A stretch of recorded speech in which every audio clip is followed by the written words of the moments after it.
Hello friends, welcome to JMS study classes. आज हम start कर रहे हैं class 11 commerce accounts part 2 chapter 4 bills of exchange, जिसमें क्वेश्चन नंबर 3 सॉल्व कर रहे हैं। ऑलरेडी मैंने बहुत सारे वीडियोस अपलोड कर दिए हैं इस चैप्टर पे, जिसमें मैंने इंट्रोडक्शन पार्ट यानी कि पूरे चैप्टर को एक्सप्लेन किया, उसकी थ्योरी एक्सप्लेन की, फर्स्ट इलस्ट्रेशन भी हमने सॉल्व किया है, फर्स्ट और सेकेंड जो क्वेश्चन है वो भी सॉल्व करने हैं। और आज के इस वीडियो में हम थर्ड क्वेश्चन सॉल्व कर रहे हैं। मेन इन्हीं 3 टाइप्स के क्वेश्चन आते हैं यूजुअली आपकी टेक्स्ट बुक में। जो भी सम्स गिवन है वो इन्हीं 3 टॉपिक्स पे है, जो फर्स्ट सेकंड और ये थर्ड सम हम सॉल्व कर रहे हैं। तो क्वेश्चन रीड कर लेती हूँ। Palak sold goods of ₹48,000 on credit to Ansh. तो यहाँ पर 2 पर्सन हमें गिवन है, राइट। इस तरफ आप देख सकते हैं पलक एंड अंश। तो यहाँ पर हम लिखेंगे पलक ने क्या किया है, गुड्स सोल्ड किए हैं टू अंश, ये है सेलर एंड ये है बायर। हमें लास्ट में जर्नल एंट्रीज बनानी है, जो इस क्वेश्चन का एक्चुअल आंसर होता है। जर्नल एंट्रीज कंप्लीट होगी तभी ये पूरा क्वेश्चन सॉल्व होगा। तो यहाँ पर पहले मैं आपको एक्सप्लेन कर देती हूँ किस तरह से आपको जर्नल एंट्रीज बनानी है। अगर आपने प्रीवियस वीडियोस देखे हैं तो आप समझ गए होंगे कि हम किस तरह से पूरा प्रोसीजर कंप्लीट करते हैं। पहले समझ लेते हैं, डेट समझ लेते हैं, अमाउंट समझ लेते हैं, और उसके बाद ही हम उसकी जर्नल एंट्रीज किस तरह से बनानी है वो टेबल हम बनाते हैं। तो यहाँ पर हम देख सकते हैं ये सेलर है पलक और ये बायर है अंश। पलक ने गुड्स सोल्ड कर दिए अंश को ऑन क्रेडिट। तो यहाँ पर जो डेट है इस तरफ आप देख सकते हैं 15/5/16 को ये गुड्स सोल्ड हुए हैं। तो यहाँ पर हम लिख देंगे 15/5/16, यानी कि अंश की बुक्स में भी इस डेट से ये इसने परचेज़ किए तो वो अपनी बुक्स में परचेज़ की एंट्री करेगा। और पलक ने गुड्स सेल कर दिए हैं, गुड्स सोल्ड कर दिए हैं, तो ये 15 डेट को अपनी बुक्स में ये गुड्स सोल्ड की जो एंट्रीज होगी वो करेंगी। अब यहाँ पर नेक्स्ट हमें स्टेटमेंट गिवन है, on the same day Palak drew a bill on अंश फॉर 60 डेज। तो यहाँ पर पलक ने क्या किया, ऑन दी सेम डेट, यानी कि अगेन नेक्स्ट जर्नल एंट्रीज जो आएगी, सेकेंड जर्नल एंट्री वो भी सेम डेट से होगी। इस दिन क्या हुआ है, बिल ड्रू हुआ है, एक बिल बनाया पलक ने, उसे ड्रू कर दिया ऑन अंश जो बायर है जिन्होंने क्रेडिट पे गुड्स परचेज किए। अब ये जो ड्रू हुआ है ये जो बिल ड्रू हुआ है वो 60 डेज़ के लिए हुआ है। 60 डेज़ यानी कि कब पे करना है अंश को पेमेंट, आफ्टर 60 डेज़। तो इस बार आप देख सकते हैं फर्स्ट और सेकंड क्वेश्चन में हमें मंथ्स में टाइम पीरियड गिवन था, यहाँ पर डेज़ में गिवन है। तो इसमें कैलकुलेशन थोड़ी टिपिकल होती है, बट मैं आपको ईजीएस्ट वे में एक्सप्लेन करने वाली हूँ। तो यहाँ से आपको वीडियो अब ध्यान से देखना है, कहीं पे भी स्किप नहीं करना है वीडियो को। अब नेक्स्ट पॉइंट देखते हैं। यहाँ पर 60 डेज़ के बाद, मतलब वो डेट हमें लास्ट में कैलकुलेट करनी है, उसके बाद कौन से ट्रांजेक्शन्स यहाँ पर हो रहे हैं, विच अंश एक्सेप्टेड, यानी कि ये जो बिल था वो अंश ने एक्सेप्ट कर लिया। अब बिल ड्यू होता है और ये एक्सेप्ट करता है और वापस रिटर्न करता है। इस सारे प्रोसेस की सिर्फ एक जर्नल एंट्रीज हमें पास करनी होती है। एक जर्नल एंट्री हम पास करेंगे in the books of seller और एक जर्नल एंट्री हमें पास करनी है in the books of buyer. उसके बाद नेक्स्ट यहाँ पर गिवन है ऑन 25/5/16, यानी कि 25 डेट को भी कोई ट्रांजेक्शन हमें रिकॉर्ड करना है। Palak endorse this bill in favour on a creditor Jinal. तो यहाँ पर अब ये सेंटेंस एक न्यू एडजस्टमेंट आया है जो अब तक किसी क्वेश्चन में नहीं था। ये मैं आपको डिटेल में एक्सप्लेन करना चाहती हूँ। देखिए यहाँ पर अब 2 पर्सन्स की बात की गई है, पलक एंड जीनल। तो यहाँ पर जो अंश है उसका कोई रोल नहीं है, इसलिए इसकी बुक्स में 25 डेट को कोई एंट्री नहीं होगी। अब यहाँ पर एंट्री किसकी बुक में करनी है और किस चीज़ की करनी है ये हम यहाँ पर देख लेते हैं। Palak endorse this bill in favour on a creditor Jinal, यानी कि ये जो बिल ड्यू हुआ था ना 15 डेट को अंश को, ये जो पलक है उसने एक बिल दिया कि आपको 60 डेज़ के बाद मुझे अमाउंट पे करनी है। जैसे ही अंश ने एक्सेप्ट किया और रिटर्न किया, ये जो पलक है उसने फिर से क्या किया, पलक ने इस बिल को 25 डेट को किसी और को पास कर दिया। कौन है वो पर्सन, जीनल। अब ये जीनल कौन है, यहाँ पर जीनल जो है वो क्रेडिटर है, ये जो पलक है उसकी क्रेडिटर है, क्रेडिटर ऑफ पलक। पलक की क्रेडिटर, यानी कि पलक को भी आगे किसी और थर्ड पर्सन को ये अमाउंट पे करनी है। जैसे इसने कुछ गुड्स पलक ने जीनल से परचेज़ किए होंगे, वही गुड्स अंश को सेल कर दिए, तो अंश से जो अमाउंट रिसीव होगी पलक को, पलक भी क्या करेगी, वो सारी अमाउंट पास कर देगी जीनल को। तो आप समझ रहे हैं, पहले पलक को रिसीव होंगे अंश से अमाउंट, अंश से वो पास कर देगी जीनल को, जो उसकी खुद की क्रेडिटर है। इसी तरह से जो जीनल है उसने एक बिल एक्सेप्ट कर लिया है फ्रॉम पलक, यानी कि अंश ने ये जो बिल ड्यू हुआ था वो अंश ने पलक को वापस रिटर्न कर दिया। पलक ने वही बिल जो था वो एंडोर्स कर दिया, एंडोर्स यानी कि पास कर दिया जीनल को। और इस पूरे ट्रांजैक्शन में ये जो बिल पास आउट हुआ है, यहाँ पर ये जो बिल ड्यू हुआ है जीनल को एंडोर्स कर दिया गया 25/5/2016 को, इसकी एंट्री सिर्फ और सिर्फ पलक की बुक्स में होगी, बिकॉज जीनल के लिए हमें जर्नल एंट्रीज बनाने को बोला नहीं गया है क्वेश्चन में। आप चेक कर सकते हैं क्वेश्चन, उसमें हमें लिखा गया है पास journal entries in the books of Palak and अंश। तो अंश का इसमें कोई रोल नहीं है अभी, क्योंकि ये जो बिल पास किया है वो पलक ने जीनल को किया है, तो अंश की बुक में इस डेट को कोई एंट्री नहीं आएगी। जीनल की बुक्स हमें बनानी नहीं है, हमें सिर्फ पलक की बुक में अब एंट्री करनी होगी 25/5/2016 को। तो हम पलक की बुक में एंट्री करेंगे कि पलक ने एक जो बिल रिसीवेबल था वो जीनल को पास कर दिया है। और आपने पहले भी देखा होगा, मैंने जो फर्स्ट इलस्ट्रेशन और उससे पहले जो इंट्रोडक्शन पार्ट एक्सप्लेन किया था उसमें मैंने आपको जो प्रोफोमा होता है यानी कि उसके साथ में आपको मैंने फॉर्मेट के साथ एक्सप्लेन किया कि इसमें 3 पर्सन कैसे इन्वॉल्व हो सकते हैं। 3 पर्सन यानी कि अंश को पता चल गया कि अब उसे जो पेमेंट करना है पलक को वो डायरेक्टली चला जाएगा जीनल तक, अब वो पेएबल है जीनल को। तो यहाँ पर अंश की बुक में इस दिन तो कोई एंट्री नहीं होगी, बिकॉज पलक ने ही वो डायरेक्टली बिल पास कर दिया है जीनल को। तो यहाँ पर हमें सिर्फ जर्नल एंट्री 25 डेट को पलक की बुक्स में दिखानी है, इन दोनों की बुक्स में कोई एंट्री नहीं होगी और जीनल की बुक्स तो हमें बनानी नहीं है। अब नेक्स्ट ट्रांजैक्शन मतलब लास्ट ट्रांजैक्शन इस तरफ देख लेते हैं। The amount of bill was paid on maturity date.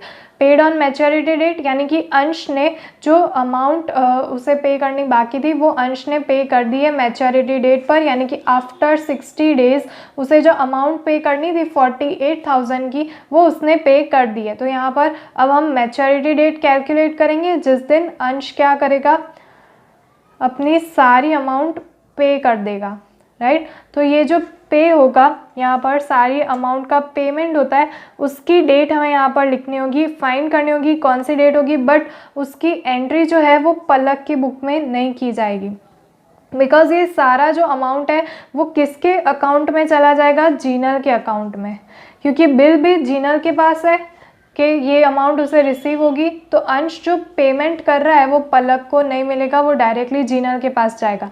अब जीनल की बुक्स हम बना नहीं रहे हैं, जर्नल एंट्रीज हमें जीनल की बुक्स में बनानी नहीं है, तो पलक की बुक में इसकी एंट्री होगी नहीं बिकॉज वो रिसीव नहीं करने वाली है। तो हमें एंट्री करनी है सिर्फ और सिर्फ अंश की बुक में, अंश की बुक्स में, यानी कि अंश की जो जर्नल एंट्रीज है उसी में हमें ये जो पेमेंट हुआ है 48,000 का उसकी एंट्री दिखानी है, राइट। अब ये मैच्योरिटी डेट कौन सी आएगी इस डे पे वो हमें फाइंड करना है। यहाँ पर सब में अमाउंट जो भी जर्नल एंट्रीज होगी सभी में अमाउंट तो 48,000 की रहेगी, इसलिए अमाउंट का कोई इश्यू नहीं है इस क्वेश्चन में। यहाँ पर बस हमें यहाँ पर डेट फाइंड करनी है। तो पहले मैं ये सारा इरेज कर देती हूँ। अब आप समझ गए होंगे कितनी जर्नल एंट्रीज हमें पास करनी है। देखिए जीनल तो मैंने यहाँ पर आपको ये कंसेप्ट एक्सप्लेन करने के लिए ये 2 एंट्रीज लिखी थी, बट जीनल की तो बुक्स बनने नहीं वाली है। यहाँ पर हम जर्नल एंट्रीज करेंगे तो फर्स्ट इसकी बुक में तो ये 2 जर्नल एंट्रीज, उसके बाद थर्ड एंड फोर्थ, यानी कि टोटल ऐसे देखें तो 2 एंट्रीज दोनों की बुक्स में हो जाएगी। उसके बाद पलक की बुक में करनी है, अंश की बुक में नहीं करनी है 25 डेट की एंट्री। और जो मैच्योरिटी डेट हम फाइंड कर रहे हैं उस डेट की एंट्री पलक की बुक में नहीं होगी और अंश की बुक में एंट्री करनी है। तो अब बस लास्ट स्टेप हमारा रहा है, जो अंश है वो जिस दिन पे करेगा वो डेट फाइंड करनी है। ऐसे देखें तो 1, 2, 3 और ये लास्ट वाली, ठीक है, 4 एंट्री सभी की बुक्स में होनी चाहिए, जिसमें से एक अंश में नहीं होगी, नो एंट्री लिख देंगे और इसमें भी नो एंट्री लिख देंगे। तो इस तरह से हमें एंट्रीज करनी है। अब ये डेट फाइंड कर लेते हैं, ये सारा इरेज कर देती हूँ। आई होप आप समझ गए होंगे। हम बस 60 डेज़ के बाद कौन सी डेट आएगी वो समझेंगे। तो यहाँ पर ये सब कुछ इरेज करी हूँ। अगर इस कंसेप्ट में कोई डाउट्स रह रहे हैं तो आप मुझे प्लीज़ कमेंट करके बताइए, बिकॉज ये इंपॉर्टेंट टॉपिक है और वीडियो आपके लिए हेल्पफुल रह रहा है तो इसे लाइक कर दीजिए। मुझे कमेंट करके भी बताइए कि आपको समझ आ रहा है सब कुछ।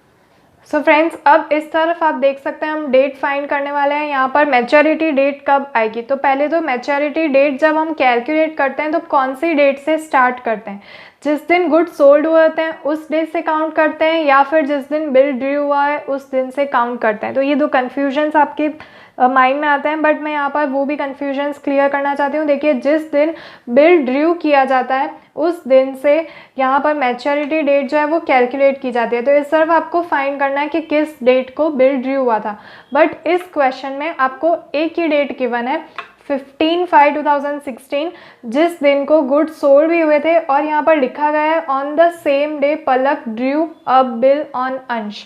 तो उसी सेम डे को बिल ड्यू हुआ है। तो ये यहाँ पर कंडीशन हो सकती है कि जिस दिन गुड सोल्ड हुए उसी दिन बिल ड्यू हुआ। हमें तो बस यहाँ पर मैच्योरिटी डेट कैलकुलेट करने के लिए यही देखना है कि बिल ड्यू कौन से दिन पे हुआ है, कौन सी डेट को हुआ है। तो यहाँ पर 15/5/2016 ये हमें डेट मिल चुकी है। अब यहाँ से हम 60 डेज़ कैलकुलेट करेंगे जो क्रेडिट पीरियड है, यानी कि मैच्योरिटी डेट 60 डेज़ के बाद आएगी। तो वो कौन सी डेट आएगी जब मैच्योरिटी डेट होगी उस दिन। तो यहाँ पर हम कैलकुलेट करेंगे। अब यहाँ पर हमें दिया गया है 5th मंथ मतलब मई। तो यहाँ पर मई में 15 डेट दी गई है। अब यहाँ से हमें 60 डेज़ कैलकुलेट करना है। तो इसमें अगर हम ऐड कर देंगे 60 डेज़ तो कौन सा मंथ हमें यहाँ पर मिलता है वो हमें देखना है। तो पहले मई के बाद आएगा जून। तो मई में तो लास्ट 31st डेट होगी, तो वहाँ तक आपको डेज़ माइनस कर लेना है। उसके बाद नेक्स्ट मंथ जून आएगा, उसमें 30 डेज़ होते हैं। इस तरह से लास्ट अब आपको जुलाई मिलेगा। जुलाई में जब 14 डेट आ जाएगी 14/7/2016, उस दिन पे 60 डेज़ जो है वो कंप्लीट हो जाएंगे। तो यहाँ पर आपको ये भी ध्यान रखना है कि कौन से मंथ में कितने डेज़ होते हैं। 31, 30 और उसके बाद जुलाई मिला है जिसमें 14/7/16 को हमारे 60 डेज़ यहाँ पर कंप्लीट होते हैं।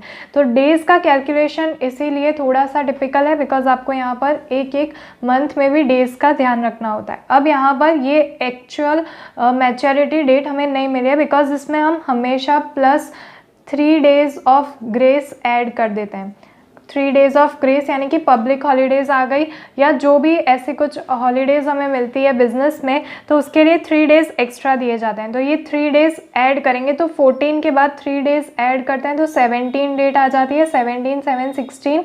तो ये हमें मैच्योरिटी डेट मिली है यहाँ पर, जिस दिन अंश अपना सारा पेमेंट कर देगा। बट उसकी एंट्री पलक की बुक्स में नहीं होगी, वो डायरेक्टली जीनल की बुक्स में होती है। तो जीनल की बुक्स यहाँ पर नहीं बनानी है, हम अंश की बुक में ये एंट्री कंप्लीट कर देंगे। तो आई होप आपको समझ आ गया होगा। सारी जर्नल एंट्रीज मैंने पहले ही एक्सप्लेन की है और डेट भी मैच्योरिटी डेट हमने फाइंड कर ली है। अब यहाँ पर बना लेते हैं जर्नल एंट्रीज और पूरा टेबल सॉल्व कर लेते हैं। अब ये जर्नल एंट्रीज है, ये उसके टेबल है। एज ऑलवेज हम यहाँ पर इसी तरह से टेबल्स बनाते हैं, पलक अकाउंट और अंश account. Journal entries in the books of Palak and journal entries in the books of अंश। तो यहाँ पर टेबल हो चुके हैं। अब यहाँ पर हम एंट्रीज करेंगे इस तरफ। पहले 15/5/2016 और इस तरफ भी 15/5/2016। अब यहाँ पर पलक ने गुड्स सोल्ड कर दिए क्रेडिट पे टू अंश, तो उसकी एंट्री यहाँ पर हम करेंगे। क्रेडिट सेल्स की एंट्री पलक अपनी बुक में करेगी। तो यहाँ पर जब क्रेडिट पे गुड्स सोल्ड पर अंश अकाउंट, यानी कि अंश अभी गुड्स का रिसीवर है, टू सेल्स अकाउंट। एंट्री यहाँ पर 48,000 की करनी है, 48,000। नेक्स्ट इस तरफ यहाँ पर अंश अकाउंट। अब अंश अकाउंट में इसने क्रेडिट परचेज किया है, तो परचेज अकाउंट डेबिट होता है हमेशा, purchase account debit to Palak account, because उसे अभी तक कैश में पेमेंट नहीं किया। कैश में पेमेंट होता तो यहाँ पर कैश अकाउंट लिखते। अब 48,000 अगेन यहाँ पर लिखेंगे। अमाउंट में कोई भी चेंजेस नहीं आएगा, लास्ट तक अमाउंट सेम ही रहेगी। नेक्स्ट अब बिल ड्यू किया जब पलक ने अंश पे, तो वो भी सेम डेट को हुआ था, इससे 15/5/2016 और इसने बिल एक्सेप्ट किया तो यही डेट आएगी। अब यहाँ पर पलक क्या लिखेगी, बिल्स रिसीवेबल्स, इसके लिए करंट असेट्स है, बिल्स रिसीवेबल्स अकाउंट डेबिट होगा टू अंश अकाउंट, बिकॉज अंश से रिसीव होने वाला है। तो ये बिल्स रिसीवेबल्स यानी कि ये बिल उसने ड्रू किया है अंश के ऊपर 48,000 रुपीज़ का, राइट। अब इस तरफ अंश जो है वो ये जो बिल रिसीवेबल है उसके लिए बिल पेएबल बना है जो उसने रिसीव किया है पलक से, तो ये पलक से एक्सेप्ट करेगा, तो ये सारी अमाउंट उसे पलक को पे करनी है, पलक अकाउंट डेबिट करेगा टू बिल्स पेएबल्स अकाउंट लिखेगा, बिकॉज बिल्स पेएबल इसके लिए लायबिलिटीज़ है इसलिए क्रेडिट साइड में लिखेगा। ये सारा बेसिक कंसेप्ट आप प्रीवियस वीडियोस चेक कर सकते हैं, मैंने ऑलरेडी अपलोड कर दिया, मैं लिंक आपको डिस्क्रिप्शन में दे दूँगी। 48,000 रुपीज़।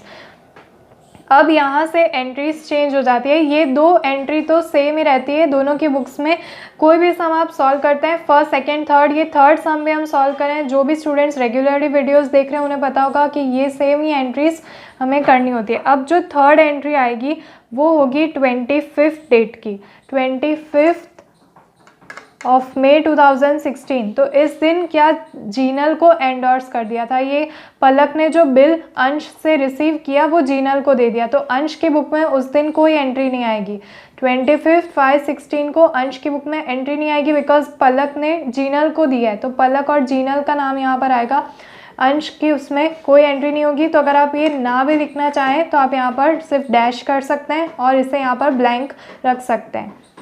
एंट्री हमें इस तरफ करनी है तो यहाँ पर फोकस करना होगा इस तरफ। अब पलक ने जो बिल ड्यू किया था अंश पे वो अब वो उसे वापस मिल चुका है, अब वो किसे पास कर रही है, जीनल को, तो जीनल रिसीवर होगी, Jinal account debit to bills receivables account, यानी कि जो बिल रिसीव होने वाला है वो डायरेक्टली जीनल को दे दिया जाएगा। तो यहाँ पर सेम अमाउंट लिखेंगे 48,000 बिकॉज वही का वो बिल पास कर दिया गया है। तो अब यहाँ पर पलक की एंट्रीज ख़त्म हो चुकी है बिकॉज अब लास्ट एंट्री अंश में करनी है, जब अंश वो सारा पेमेंट करने वाला है बट वो पलक को रिसीव नहीं होगा, वो जीनल के अकाउंट में चला जाएगा। तो पलक की एंट्रीज यहाँ पर ख़त्म हो चुकी है। अब हमें जो एंट्री दिखानी है वो अंश की बुक्स में दिखानी है मैच्योरिटी डेट पे जब वो पेमेंट करेगा, राइट। यहाँ पर अब ये जो अमाउंट होगी वो पलक को तो मिलने वाले नहीं है, वो जीनल के पास चली जाएगी और जीनल की बुक्स हमें यहाँ पर क्रिएट नहीं करनी है। तो अब लास्ट एंट्री बची है on maturity date that is 17/7/2016, but Ansh को तो मैच्योरिटी डेट पे वो सारा पेमेंट कर देना है। तो इस तरफ मैच्योरिटी डेट पे हम वो एंट्रीज करेंगे जिस दिन 48,000 रुपीज़ की अमाउंट अंश पे करेगा, तो वो अपना एक्सपेंस जो है वो पे कर रहा है, बिल्स पेएबल उसके लिए एक्सपेंस बना है इसलिए वो जाएंगे अकाउंट डेबिट में, bills payables account debit to bank account, right. यहाँ पर बैंक अकाउंट लिख रहे हैं बिकॉज ये जीनल के अकाउंट में जाने वाला है इसलिए बैंक थ्रू पेमेंट होगा बिकॉज जीनल जो है वो पलक की क्रेडिटर है। हम यहाँ पर 48,000 and 48,000 rupees direct bank account, हम बस इतना ही लिखेंगे कि हमारे बैंक से ये बैलेंस लेस हो जाएगा और बिल्स पेएबल एक्सपेंस है इसलिए यहाँ पर डेबिट साइड लिखा है। अब लास्ट स्टेप आपको बस यहाँ पर टोटल कर देना है सभी का, तो सभी कॉलम्स में सेम अमाउंट आएगी बिकॉज 48,000 रिपीट हो रहा है, तो 1,44,000 इसका टोटल आता है। 1,44,000 आपको सारे ही कॉलम्स में लिख देना है। आई होप आप समझ रहे होंगे। और बहुत सारे स्टूडेंट्स रेगुलरली वीडियोस देख रहे हैं बट चैनल को सब्सक्राइब नहीं कर रहे हैं, तो जल्दी से चैनल को सब्सक्राइब कर दीजिए। और नेक्स्ट वीडियो आप कौन सा चाहते हैं वो भी हमें कमेंट करके बताइए बिकॉज बहुत सारे कमेंट्स आ रहे हैं चैप्टर 5 स्टार्ट करने के लिए। तो मैंने 3 सम्स इस चैप्टर से सॉल्व करवा दिए हैं, ऐसे 12 सम्स हैं और तो आप अपने आप ट्राई करके देख सकते हैं। किसी भी क्वेश्चन में कन्फ्यूजन्स रहे, क्वेरीज रहे तो आप मुझे कमेंट करके बता सकते हैं, या नेक्स्ट वीडियो आप कौन से चैप्टर से चाहते हैं वो भी हमें ज़रूर बताएं ताकि हम जल्दी से जल्दी ज़्यादा वीडियोज़ उस टॉपिक पे अपलोड करें। तो फ्रेंड्स मिलते हैं हमारे नेक्स्ट वीडियो में, तब तक के लिए गुड बाय।